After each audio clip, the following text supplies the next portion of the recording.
All right, let's dive into a really crucial piece of the climate disclosure puzzle, governance.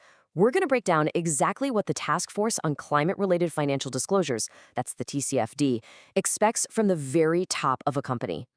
So this all started with a pretty fundamental problem. This quote from Michael Bloomberg, who chairs the task force, just gets right to the heart of it. Before the TCFD, the whole global market was trying to handle this massive systemic risk with information that was, well, all over the place. It was like trying to chart a course in a storm without a compass. And this lack of clarity created what you could call the disclosure dilemma. This wasn't just a headache for a few analysts. It was a roadblock for the entire financial system. I mean, how can you make smart decisions about the future when all the climate-related risks and opportunities are just shrouded in fog?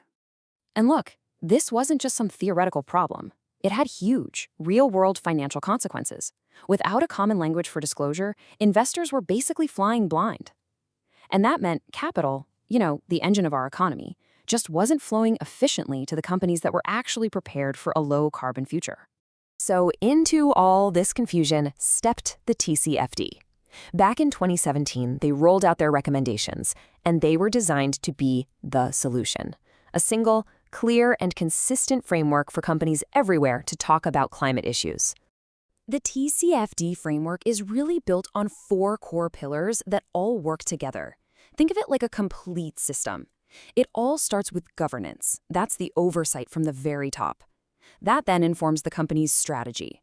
That strategy is protected by solid risk management. And, of course, you measure everything with metrics and targets.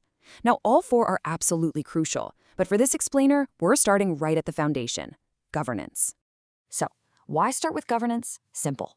Because without it, the other 3 pillars can just fall apart. I mean, if the board isn't asking the right questions and leadership isn't really engaged, then any strategy or risk management process, well, it risks being just for show. It absolutely has to start at the top. And that's the key question, isn't it? Governance can feel like one of those vague corporate buzzwords, but the TCFD gives it a very specific and, frankly, very powerful meaning in this context. And here it is, the TCFD's own definition. Let's pull out the key words here. It's the system for direction and control. So it's not just about a set of rules, it's the actual blueprint for accountability.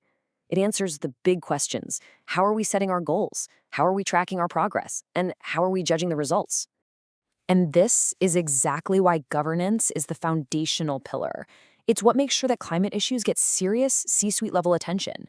It's really about embedding this thinking so deeply into the organization that it becomes part of its DNA. Okay, so let's get specific. The CCFD's very first recommendation under governance is all about the board of directors. These are the ultimate stewards of the company, and their role in overseeing climate issues is, frankly, non-negotiable.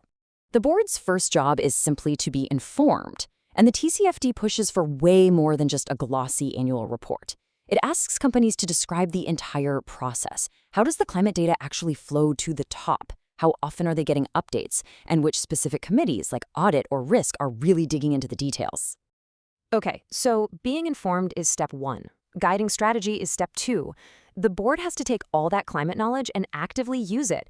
And the TCFD is super clear here. This isn't about creating some separate climate strategy that sits on a shelf. It's about weaving a climate lens into the very fabric of the business, from the corporate strategy down to the annual budget and big investment decisions. And finally, the board has to close the loop. They guide the strategy, and then they have to monitor it. Are we actually hitting our targets? Are we making real progress on our goals? This is all about accountability. It's what ensures the plan actually gets executed. Of course, the board provides the oversight, but it's the management team that's on the ground handling the day-to-day execution. So the TCFD's second governance recommendation drills down into this crucial relationship, turning that high-level oversight into real action. This is really where the rubber meets the road. The TCFD is basically asking companies to draw a map of who's responsible for what. Who in the management team owns this? What are the reporting lines back to the board? How does information flow? This clarity is all about defining who owns the execution. So we've gone pretty deep into board committees and reporting lines. Let's zoom back out for a second. Why is getting all this granular detail on governance so incredibly important? What's the big payoff here? Well, it all comes back to this. Strong, transparent climate governance creates a kind of virtuous cycle. Capital starts flowing more efficiently to the companies that are best prepared for the future. The whole transition to a low-carbon economy gets a bit smoother, and investors can finally do their job properly, accurately assessing risk and opportunity.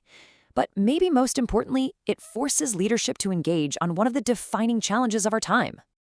So when you boil it all down, the TCFD framework is really just a powerful set of questions aimed at the highest levels of business.